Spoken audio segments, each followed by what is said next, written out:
Et bonjour, bienvenue pour cette nouvelle vidéo. Elle va pas être très longue, sur mon passage à Mexico City et San Cristobal, donc mon déménagement.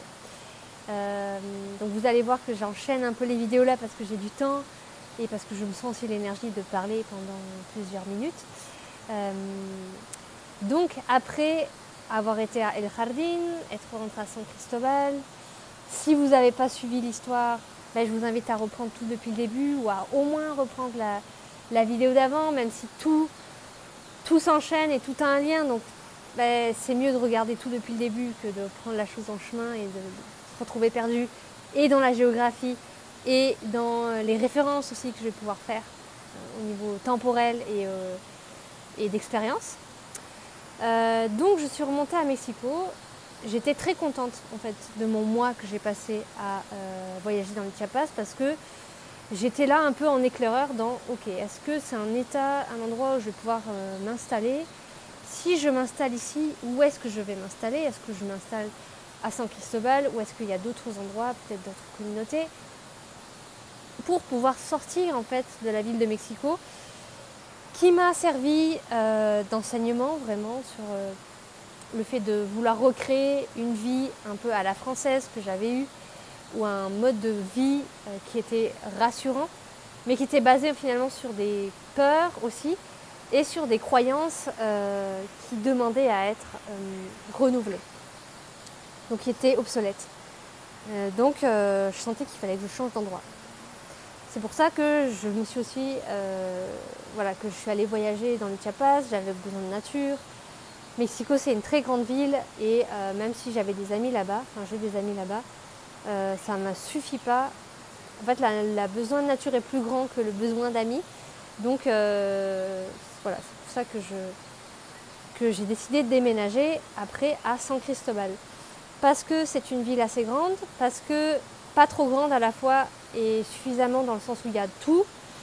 Il y a aussi beaucoup de mélanges interculturels qui fait que il y a des Européens, il y a des Mexicains et il y a aussi des indigènes.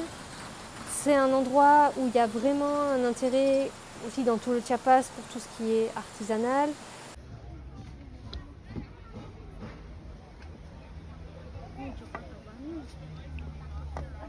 Pour tout ce qui est local et culturel, de défense aussi de la culture indigène. Donc ça m'intéresse, parce que c'est pour ça que je suis là aussi. Et la présence de plein de groupes, beaucoup de femmes d'ailleurs, autour du travail avec les plantes de manière herboristique, c'est-à-dire teinture mère, préparation de tisanes, séchage des plantes, quelles plantes sont bonnes pour quoi, etc. Et ça m'intéresse aussi beaucoup.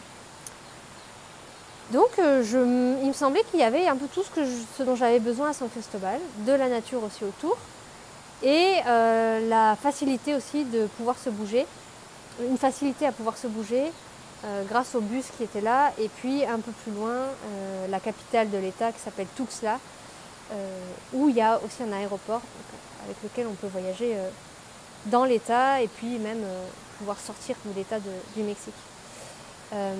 Donc j'ai réussi à déménager en 4 jours. Enfin voilà, ça s'est fait très très fluidement, le déménagement de Mexico. Le propriétaire était super ok.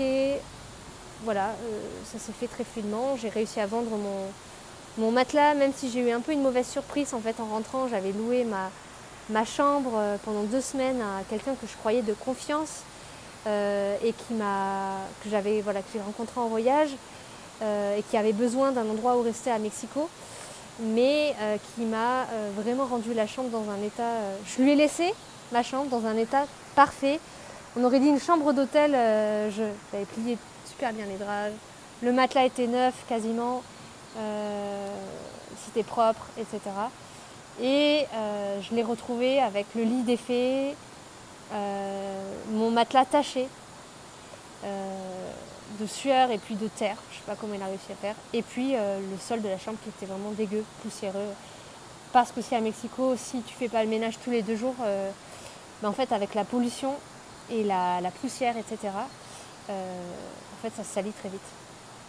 Puis c'est noir en plus.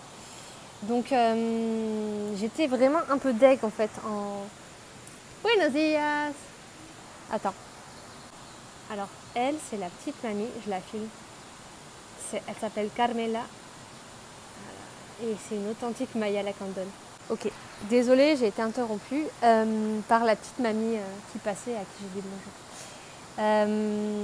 Donc j'étais en train de raconter que, oui, je suis rentrée, j'étais un peu, j'étais même, moi, ça m'a mis un peu en colère. Je me suis sentie un peu trahie par cette personne, d'ailleurs à qui j'ai demandé un dédommagement par rapport à l'état dans lequel il m'avait laissé mes affaires. Mais bon, passé ça, je me suis pas, voilà, j'ai nettoyé tout ça, j'ai remis mon énergie dans l'espace et j'ai réussi quand même à vendre le matelas comme j'avais prévu. Donc ça m'a soulagée parce que c'était ma première préoccupation, voilà. Donc j'ai passé 4 jours chouettes en me disant que j'étais aussi très contente de quitter cette ville et que j'avais fait un très bon choix. J'ai remercié grandement mon intuition de m'avoir guidée sur ça. Donc voilà, j'ai revu mes amis, j'étais contente de les revoir aussi. Et puis après, je suis redescendue finalement. En fait, dans la même semaine, j'ai fait un aller-retour Mexico-San Cristobal, donc c'est quand même 17 heures de bus. Donc j'ai fait dans la même semaine 34 heures de bus. Mais finalement, ça passe vite parce que comme je le prends de nuit, finalement, ça va. Puis je crois que j'ai pris l'habitude peut-être du voyage aussi. Et j'étais très contente d'y rester que très peu de temps. Donc arrivée à San Cristobal, j'ai trouvé une chambre, un appartement en colocation avec une femme qui fait aussi du yoga et qui donne aussi les plantes médecines. Alors je ne dirais pas qu'elle est curandera, même si elle est accompagnante avec les plantes médecines, mais elle n'est pas chamane, elle n'est pas maestra. Non, elle donne les plantes. Mais elle ne connaît pas les chants, voilà. Donc il lui manque des choses, mais elle fait elle permet une partie du travail. Et en tout cas, bon, le courant était très bien passé avec, elle s'appelle Claudia. Et j'étais assez contente parce que l'appartement est dans un parc naturel, donc entouré de montagnes avec des pins, parce que c'est la végétation qu'il y a vers San Cristobal. C'est assez drôle d'ailleurs, on n'imagine pas en fait trouver des pins dans les montagnes du Mexique, mais si. Donc des pins, et il y a une rivière aussi qui passe en bas qu'on entend. Et puis c'est à 30 minutes à pied de San Cristobal. Donc là c'est San Cristobal par là-bas.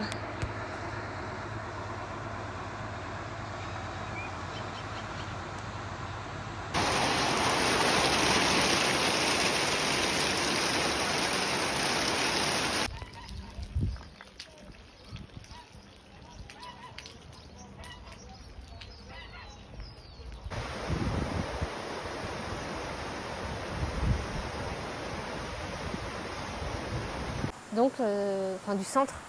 Donc c'est plutôt vraiment chouette. C'est abordable, je veux dire c'est abordable dans le sens faire la distance, 30 minutes à pied aller-retour, une fois dans la journée, ou même 2 fois dans la journée, comme des fois ça m'arrive de faire 2 heures du coup de marche dans la même journée, ça se fait. Excusez-moi, j'ai le moustique là. Donc ça se fait juste comme je l'ai vécu dernièrement, en saison de pluie. En fait, la montagne, donc on est très haut à San Cristobal, enfin très haut, on est à 2000 mètres et quelques. Donc le temps change très rapidement et les pluies sont assez fortes. Surtout qu'un ouragan est passé il y a 2-3 semaines en fait, sur la côte pacifique de Oaxaca et Mazunte. D'ailleurs, je ne sais pas si vous vous rappelez, la vidéo que j'ai faite sur Mazunte, où j'étais dans mon hamac tranquillement installée alors qu'il faisait très chaud l'après-midi, absolument tout a été rasé par l'ouragan. Donc ça, c'est un peu la grosse catastrophe qui s'est passée récemment là, au Mexique. L'ouragan n'était pas prévu, en tout cas, ils n'ont pas l'habitude que ça arrive de ce côté-là. C'est plutôt dans le golfe en fait, du Mexique en général qu'on observe des ouragans. Et heureusement, il n'y a pas eu de mort. Mais tous les baraquements en bois en fait, qui ont été faits, parce que rien n'était en dur, on va dire, ou très peu de choses, parce que il fait chaud, il n'y a pas besoin en fait, que ce soit en dur, il n'y a pas de vent, il n'y a pas de vent fort en tout cas. Tout a été emporté en fait par le vent, et j'ai vu des photos et ça fait vraiment de la peine, et je me dis avoir été très chanceuse en fait d'avoir pu être à cet endroit-là avant que cette catastrophe arrive. Les amis, je vous fais une vidéo reportage. Voici l'évacuation des eaux de pluie au Mexique. Voilà, ça fait genre 2 heures que c'est là et 2 heures que je marche et que je suis absolument trempée. Voilà, voilà. Donc on a eu de très fortes pluies à côté de San Cristobal. Et là, les 30 minutes de marche, c'était vraiment relou parce que j'ai dû marcher sous la pluie. Et voilà. Et les chaussures qui ne sèchent pas, et l'humidité, et le froid aussi un petit peu. Voilà. Donc là, ça fera un mois, ça a fait un mois là que j'ai loué, je suis en train de louer en fait cet appartement. Enfin, cette chambre, cet appartement avec Claudia. Et voilà, j'y resterai pas très longtemps. Hein. C'est à chaque fois ce que je loue de toute façon, même si je le loue, il n'y a pas de bail, il n'y a pas de contrat, donc je peux partir quand je veux en soi. Ça sera pour 2-3 mois maximum, grand maximum. Ensuite, je vais continuer mon voyage jusqu'à ce que je sente que... En fait, je le fais à l'intuition, donc quand je sentirai que ça sera bon, soit j'irai peut-être en Arizona voir les Navajos, parce que si vous avez peut-être parcouru ma chaîne, vous avez vu à un moment donné que je parlais de ce voyage-là en 2020, où normalement j'avais pris mes billets pour y aller, mais finalement ça ne s'est pas fait avec les Covid, les confinements, etc. Donc soit j'irai là-bas, soit je continuerai, je pense, en Colombie, parce qu'il y a un peuple qui s'appelle les Kogis, qui est un peuple, une ethnie particulière qui vit dans la montagne, que j'aimerais bien rencontrer. Et sinon, peut-être aussi connecter avec une partie de l'Amazonie. Voilà. Et je pense que ça ira après. Mais bon, à voir comment les choses se font. Hein, parce que être en voyage,